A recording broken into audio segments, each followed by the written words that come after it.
Saya Dedi Dahlan, Certified MBTI Practitioner dari Myers-Briggs International dan Licensed Trainer untuk Mitologi Inspira. Dan ini adalah pertanyaan kamu tentang MBTI.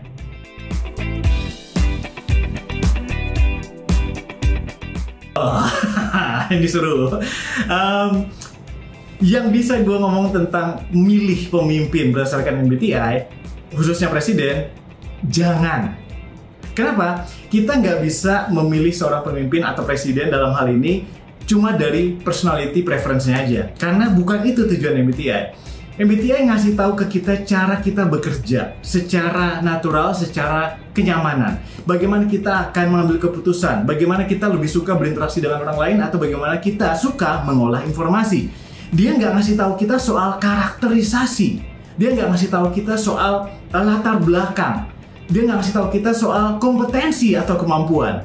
Jadi MBTI bukan buat dipakai seperti ini. Kalau kamu mau pakai MBTI untuk menjadikan itu sebagai patokan, referensi, gue tahu nih calon presiden ini seperti ini tipenya, yang berarti dia bisa atau dia akan mengolah data seperti ini. Itu boleh, tapi tidak lebih dari itu.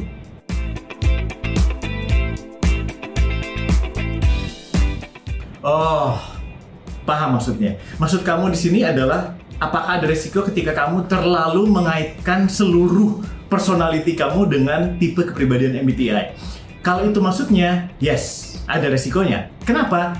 Karena kamu akan membatasi diri kamu hanya pada penggambaran yang kamu baca tentang tipe personality itu.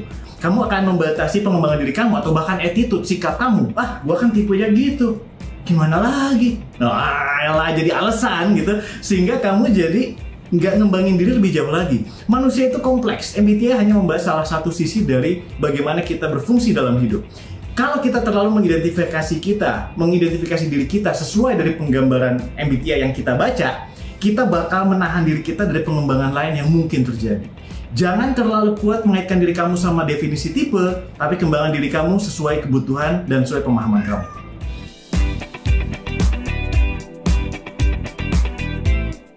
Bisa aja. Di sini kita perlu melihat balik ke tipe kamu apa dan tipe MBTI pasangan kamu atau pacar kamu apa. Karena seringkali yang bikin berantem itu bukan selalu tentang perbedaan, tapi bisa juga tentang kesamaan. Jadi kita bisa ribut sama pasangan kita ketika kita sangat berbeda. Antara sensing sama intuition, antara T sama F. Yang T-nya merasa pasangannya terlalu needy, F-nya merasa pasangannya terlalu dingin misalnya. Itu bisa terjadi. Dan itu bisa menjadikan alasan berantemnya kita tiap hari gitu. Tapi di sisi yang lain, kesamaan juga bisa jadi masalah yang sama. Kita terlalu sama, kita sama-sama T, sama-sama kalau ngomong belak-belakan. Kita sama-sama J, sama-sama masing-masing bikin rencana dan gak ada yang mau ngalah. Sama-sama E, sama-sama suka motong kalau satu sama lain lagi ngobrol. Jadi MBTI bisa membantu menjelaskan kenapa kamu berantem terus sama pacar kamu selama kamu tahu tipe MBTI kamu apa, tipe MBTI pacar kamu apa, dan yang bikin berantem itu dikotomi yang mana. Dan yang paling penting, setelah tahu, terus diapain? Jawabannya, cari titik untuk ketemu di tengah. Toleransi.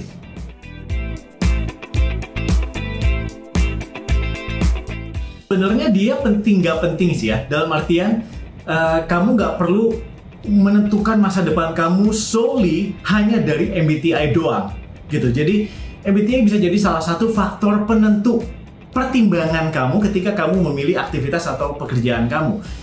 Dan ini bisa ngebantu kita untuk menemukan pekerjaan yang paling nyaman untuk kita lakukan, paling cocok untuk kita lakukan. Misalnya, kalau kamu adalah orang yang SJ, artinya secara natural kamu menyukai sekuensial dan sesuatu yang pasti terencana. Maka biasanya kamu secara natural juga akan menghindari pekerjaan-pekerjaan di mana ketidakpastian gede. Kayak misalnya outbound manager misalnya seperti itu ya, atau misalnya tour guide atau bahkan desainer. Dan sebaliknya, kalau kamu tipe yang NP misalnya, di mana kamu biasanya menyukai ideas, gagasan, ide, dan pengalaman, kamu mungkin sebaiknya menghindari pekerjaan-pekerjaan yang berurusan dengan data, keteraturan, dan rutinitas. Karena itu akan membuat kamu semakin lama, semakin gak nyaman. Tapi jangan jadikan MBTI hanya satu-satunya penentu itu.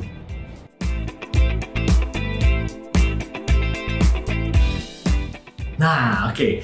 Introvert sebetulnya secara teorinya nggak harus nggak percaya diri. Basically introvert memang lebih suka ngomong atau berinteraksi ketika dibutuhkan aja. Confident mereka mungkin tetap ada, tapi tidak ditunjukkan, sehingga membuat mereka ragu untuk ngomong kalau memang nggak penting-penting amat. Jadi kalau memang kamu ngerasa kamu adalah introvert yang kurang confident dan kamu pengen mencoba untuk lebih percaya diri, maka kamu perlu mencari di area apa kamu sebetulnya nggak percaya diri. Nggak harus berarti ngomong kan, ini belum tentu soal ngomong. Mungkin dalam berkaryakah, dalam bicarakah, dalam komunikasikah, dalam interaksikah, dalam memimpinkah, dalam organizingkah, kamu harus cari tahu dulu persis di area mana kamu merasa kurang confident. Setelah menemukan area itu, introvert, extrovert, siapapun, cuma perlu melakukan satu hal untuk lebih confident. Kembangkan skill kamu di situ dan aplikasikan. Dan kamu akan mulai pelan-pelan lebih confident, lebih percaya diri dengan skill kamu. Gunakan skill sebagai dasar kepercayaan diri kamu.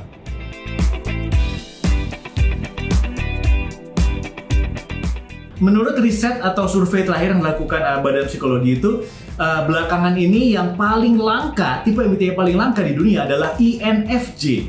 Itu cuma sekitar 1,5% dari penduduk yang merupakan tipe INFJ. Dan tipe kedua langka adalah ENTJ. Itu mengekor dikit di belakangnya, cuma sekitar 1,8% orang yang ternyata adalah ENTJ. Jadi kalau kamu berada di antara dua kategori ini, INFJ atau ENTJ, selamat, kamu adalah orang langka dan mungkin perlu dilestarikan.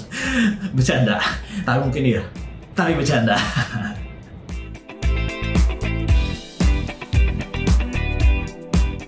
Secara umum, tipe apapun bisa jadi jodoh yang cocok buat ESTJ selama ada cinta.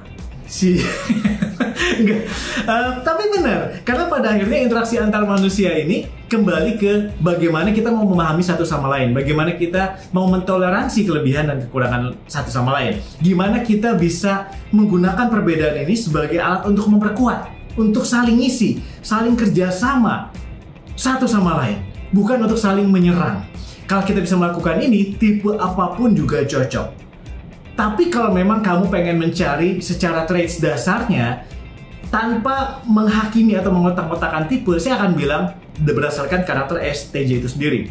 Sangat aktif, sangat sekuensial, highly produktif atau mengejar efisiensi, dan seringkali menyukai rencana. Artinya tipe yang cocok sama dia, mungkin adalah tipe yang bisa mengikuti elemen-elemen dirinya. Tapi pada saat yang sama, jangan lupa, dia juga harus mau mengikuti elemen-elemen pasangannya.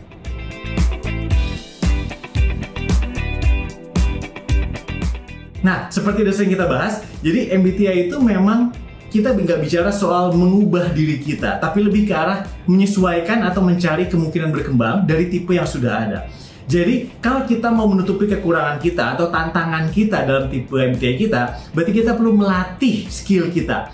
Melatih skill dalam dikotomi yang bukan naturalnya kita. Contohnya, kalau misalnya kamu seorang introvert dan kamu merasa kamu ingin ngembangin kemampuan kamu untuk bisa komunikasi, kamu merasa kamu perlu bisa komunikasi public speaking misalnya, kamu pengen jadi stand up comedian misalnya kayak gitu. Kamu bisa melatih skill itu dengan cara mencari ya pelatihan aja yang berhubungan sama kelemahan kamu itu tadi. Introvert mungkin akan merasa tidak nyaman berada di tengah keramaian terlalu lama. Tapi kalau kamu melatih skillnya, pelan-pelan kamu akan bisa menutupi kekurangan ini dengan skill, dengan kompetensi. Jadi untuk melatih dikotomi kamu cuma perlu menemukan pelatihan yang pas dan lakukan.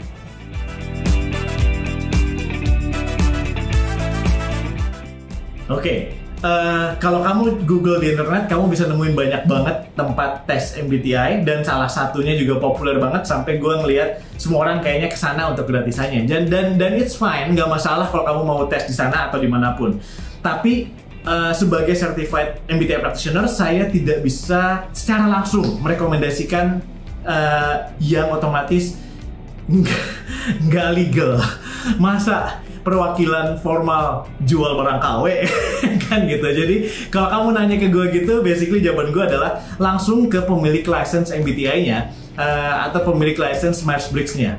Untuk Indonesia itu termasuk dalam wilayah Asia Pasifik yang kantornya di Singapura. Tapi kamu nggak bisa jual itu atau beli assessment itu langsung ke sana. Kamu harus nyari perusahaan yang memang memiliki license atau sertifikasi resmi. Kayak gue. Jual diri.